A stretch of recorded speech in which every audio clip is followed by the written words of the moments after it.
Assalamualaikum warahmatullahi wabarakatuh. Teman-teman, kembali lagi di channel YouTube saya, Khairun Imam.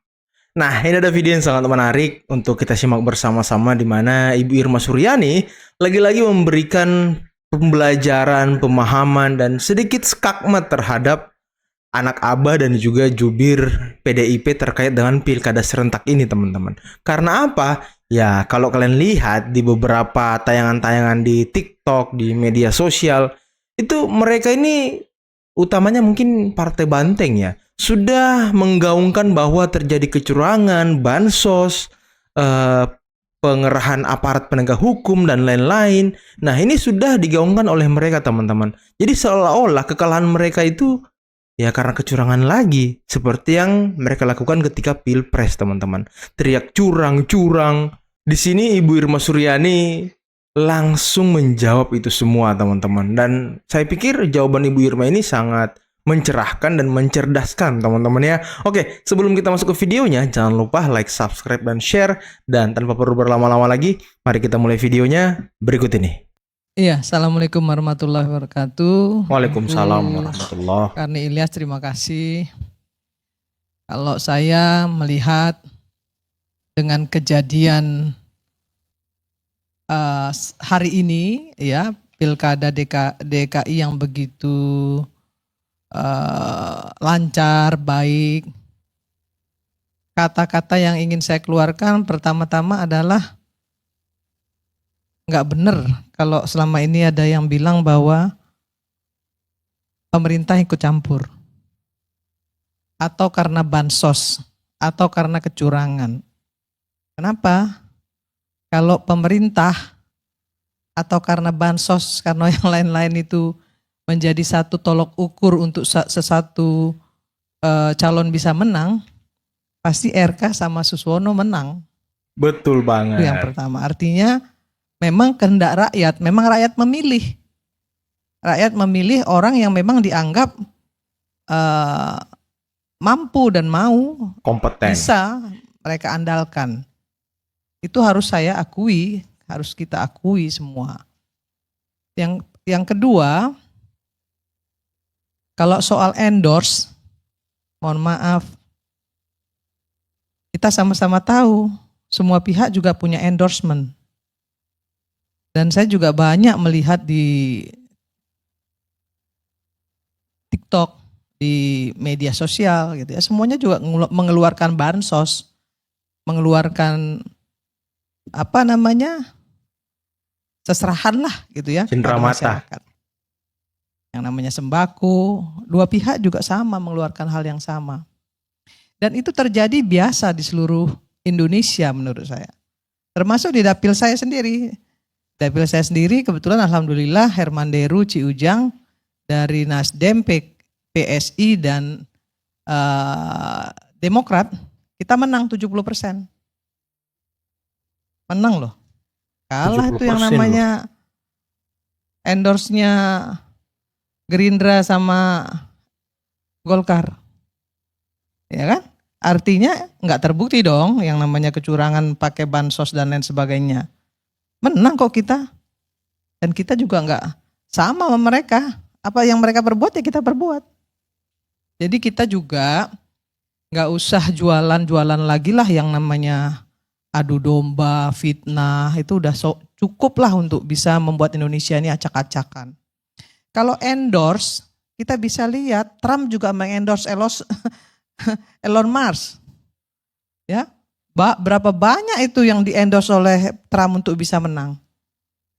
Menurut saya itu sah-sah saja, nggak perlu diperdebatkan soal mengendorse. Nah, kebetulan PDIP mengendorse Anies Baswedan. Yang kita tahu memang di Jakarta ini Anies menang. Anies punya banyak pendukung. Nah, persoalannya apa? Kenapa kok bisa sekarang ini 39 apa 4? Ya kita Kim Plus ini kalahnya sampai hari ini ya, sampai detik ini masih 10%-an bedanya. Itu karena strategi. Karena betul-betul strategi dan bagaimana calon bisa meyakinkan masyarakat. Bagaimana Rano Karno yang punya banyak fans, nggak ada yang nggak kenal sama Sidul, walaupun dia bukan orang Betawi, bapaknya Padang, ibunya Jawa Tengah, bukan Betawi loh bang, ibunya Jawa bukan Tengah. Betawi ya? Ya, tapi ternyata dia bisa memenangkan kontestasi politik yang demikian keras di Jakarta ini. Ya, kalau saya terus terang saya mengapresiasi itu. Jadi kalau kalah ya kalah lah gitu. Betul, kalah ya. Kalau Kalah. menang ya memang menang. Nggak perlu kita bilang kalau menang orang lain dibilang curang. Tapi kalau kita yang menang, kita nggak bilang orang lain kita ya nggak bilang yang lain yang curang gitu. Jadi dalam kontestasi politik itu soal kecurangan, soal endorsement itu bukan cuma di Indonesia aja, di seluruh dunia itu ada. Sekarang yang paling penting itu apa? Ketika kita ingin memenangkan satu kontestasi, strategi politik seperti apa? Keren kan Rano Karno sama Mas Pram bisa menang? Betul, keren Dan banget. saya mengapresiasi tentunya. Nasdem mengapresiasi. Cie, ketawa tipis. Kalau memang mereka nanti menang, kita apresiasi, kita dukung. Tapi sampai hari ini kan kita tahu hitungannya belum selesai. Bisa saja terjadi nanti 2 putaran. Nah, ketika nanti 2 putaran, tentunya kesalahan-kesalahan yang dilakukan oleh calonnya Kim Plus ini ya harus diperbaiki. Nah, satu lagi teman-teman sebelum kita lanjut ya. Jadi kemarin ada yang komen di video saya sebelumnya soal Pak Jokowi yang menenggelamkan banteng di kandangnya. Ada yang komen gitu, bunyinya begini ya. Wajarlah Pak Jokowi menang di Jawa Tengah karena bansos. Di Jawa Tengah masih banyak orang miskin, jadi orang gampang terhipnotis karena bansos. Hey, di Jawa Tengah banyak yang miskin, itu gubernurnya siapa 2 periode? Selama 20 tahun siapa gubernurnya ya kan? Itu yang harus kalian tahu. Dan mereka harus tahu di mana kesalahannya, apa yang mereka harus perbuat untuk bisa memenangkan kontestasi 2 putaran, ya harus dilakukan oleh Kim Plus. Kita lihat Bali misalnya. Bali itu kandang banteng. Tapi di Pilpres kalah banteng. Nah sekarang di Pilkada mereka menang. Ada banyak kabupaten yang menang. Nah artinya saya melihat ketokohan juga penting. Gitu. Ketokohan dilihat juga oleh masyarakat. Nasdem misalnya ketika memenangkan Pileg kemarin kita menambah 10 kursi. Ada yang bilang itu karena Anies Baswedan misalnya. Ya. Tapi saya melihat enggak juga begitu. Kenapa? Anies menang di 2 provinsi. Sumatera Barat dan Aceh. Di dapil saya Anies enggak menang. Gitu. Sementara di dapil saya kita dapat 2 kursi. Dan di dapil-dapil lain kita juga banyak sekali dapat kursi. Kenaikan 10 kursi kita. Nah, artinya saya melihat di sini bahwa ketokohan itu memang dibutuhkan. Di Sumatera Barat Anies itu merupakan tokoh yang memang seluruh orang Sumatera Barat hampir 70-60% menginginkan Anies. Nah, tapi di tempat lain ternyata nggak menginginkan Anies. Nah, menginginkan Prabowo. Nah begitu juga misalnya di Sumatera Selatan. Saya menjadi caleg Bang Karni. Saya bisa menang 180.650 suara. Wow, 180.000. Mengalahkan yang namanya anak gubernur. 160.000. Dan itu nggak gampang. Luar biasa pertarungannya. Sumsel. Itu nggak gampang. Lawan anak gubernur loh di bawah saya loh. Semua orang nggak ada yang yakin saya bisa menang. Tapi saya bisa buktikan bahwa saya mendapatkan suara tertinggi di dapil saya. Kenapa? Karena saya kerja. Saya turun 1 tahun sebelumnya. Kemudian saya bikin yang benar-benar strategi saya, itu yang namanya saksi itu memang rapi. Saksinya rapi, sehingga nggak bisa ada yang dicuri suara saya.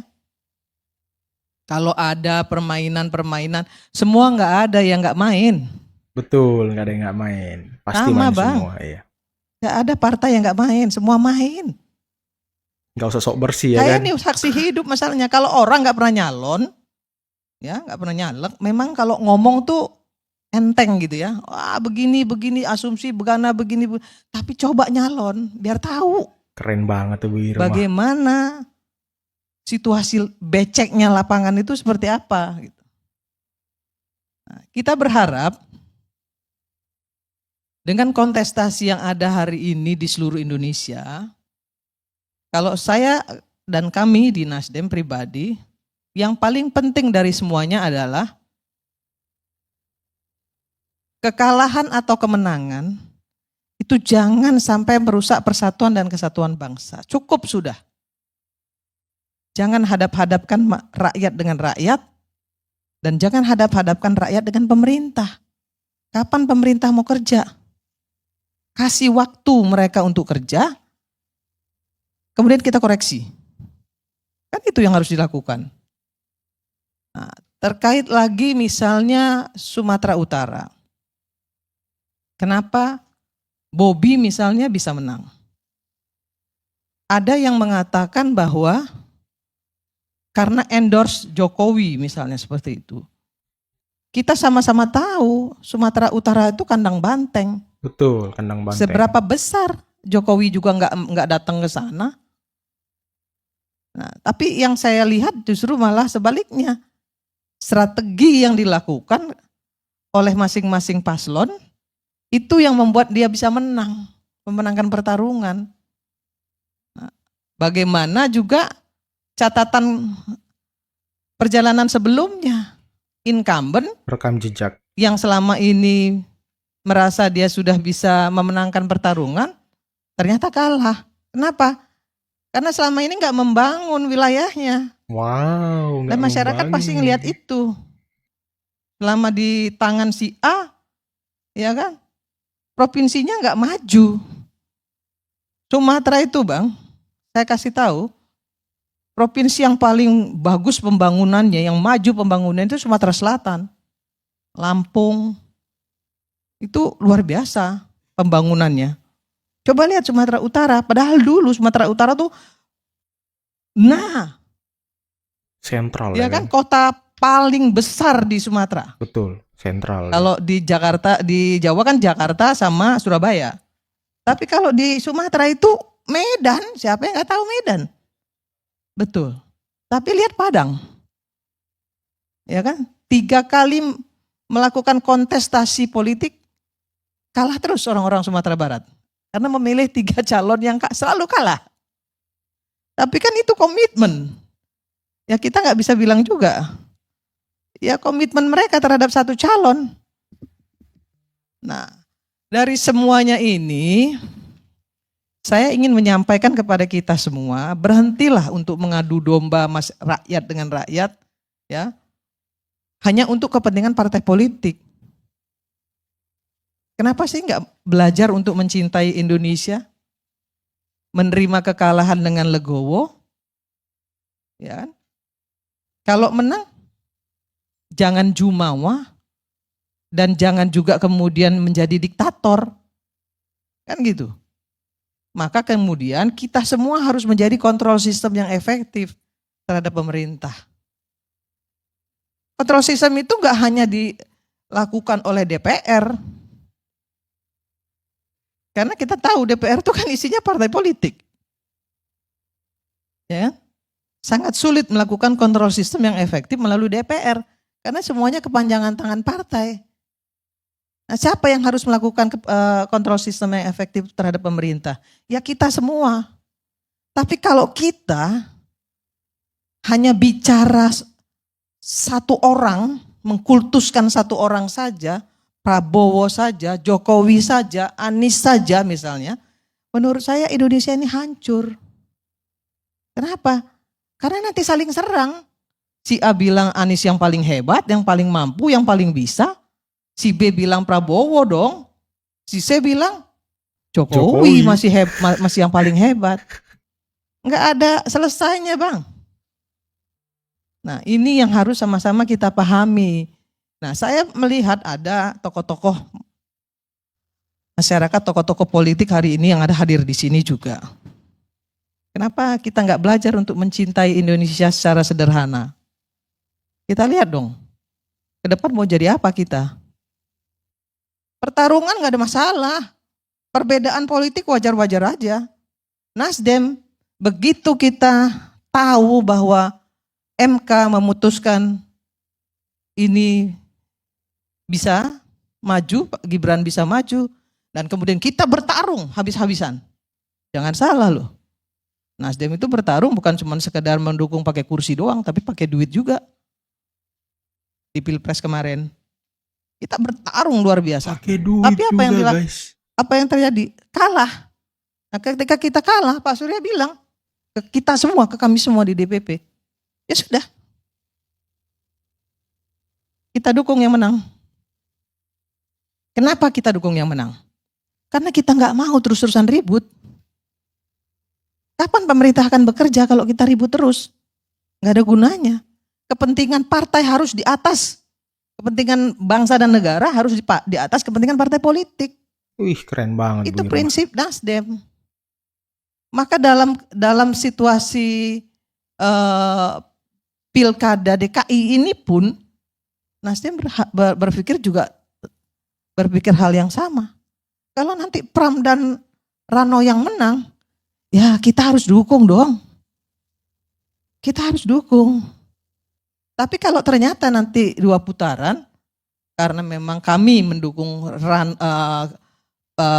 RK sama Suswono, tentunya kami juga akan tetap ikut berjuang juga di putaran kedua. Gitu. Kalau tadi dibilang ada sebagian orang-orang Nasdem yang memang tidak mendukung. Ketika Pilpres kemarin pun, Bang, terus terang saya sampaikan bahwa nggak semua orang Nasdem mendukung Anies Baswedan. Betul, betul. Nggak semua orang berani memasang foto Anies Baswedan. Ya, kenapa? Kalau di satu tempat, di satu wilayah, Anies tidak bisa dijual. Kalau kita pasang foto Anies, kita bisa nggak jadi. Bisa kalah ya kan?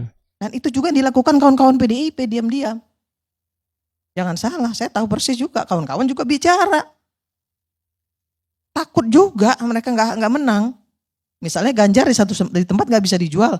Mereka juga banyak loh yang diam-diam nggak melakukan nggak memberikan supporting. Itu diam-diam bersembunyilah istilahnya begitu dengan diam-diam. Karena mereka juga mau menang. Nah, ini apa ini namanya Adinda? Strategi politik. Nggak mau, jangan sampai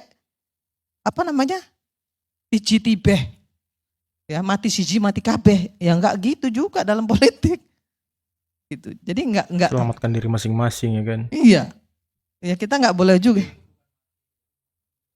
Mati siji mati kabeh. Iya, kalau mukti siji mukti kabeh itu menurut saya itu kan itu kata-kata idealis saja, faktanya enggak ada seperti itu. Itu bukan fakta, itu idiom. Idiom. Ya, itu kata pujangga itu. Kalau fakta di lapangannya nggak ada seperti itu. Bukan, Bu. Mana ada orang yang mau, mohon maaf sebentar ya. Tadi kan saya belum, waktu Anda ngomong saya kan nggak ngomong kan. Nah, ya.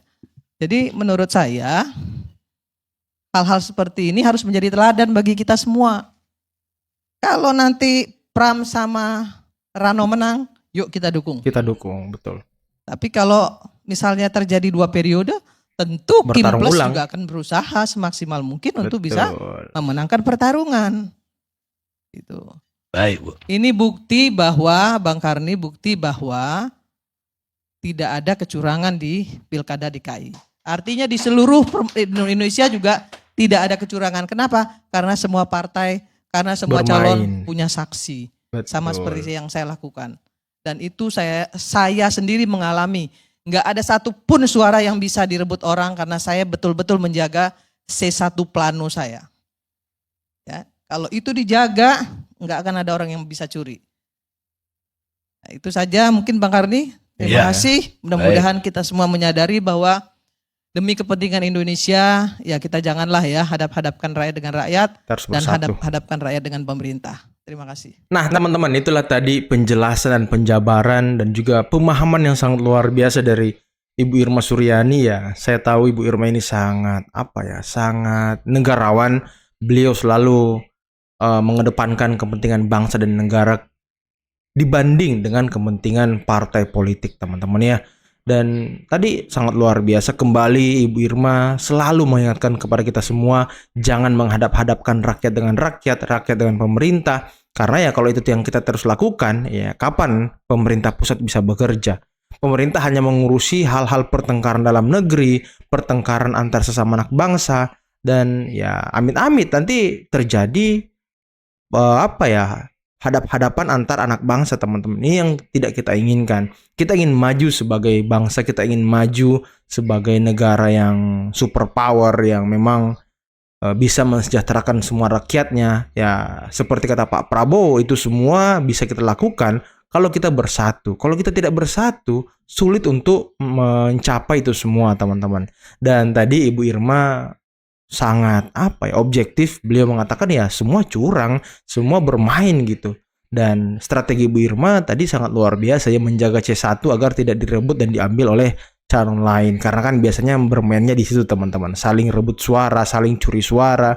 Nah, dan yang bermain ya saksi-saksinya. Ini Ibu Irma ini sangat luar biasa, menang juga lawan anak gubernur di daerahnya. Wah, keren banget Ibu Irma. Semoga Ibu Irma bisa selalu mencerahkan kita semua, dan semoga Ibu Irma bisa selalu menjadi teladan bagi ya mungkin anggota-anggota dewan yang lain yang masih selalu nyinyir, selalu mengadu domba, selalu memfitnah, dan bisa menjadi teladan bagi masyarakat yang ingin yang ingin berpandangan politik sebagai seorang negarawan, teman-teman. Oke, mungkin cukup sekian dulu video kali ini. Jangan lupa teman-teman like, subscribe, dan share videonya. Akhir kata, billahi taufiq wal hidayah. Wassalamualaikum warahmatullahi wabarakatuh. Bye-bye.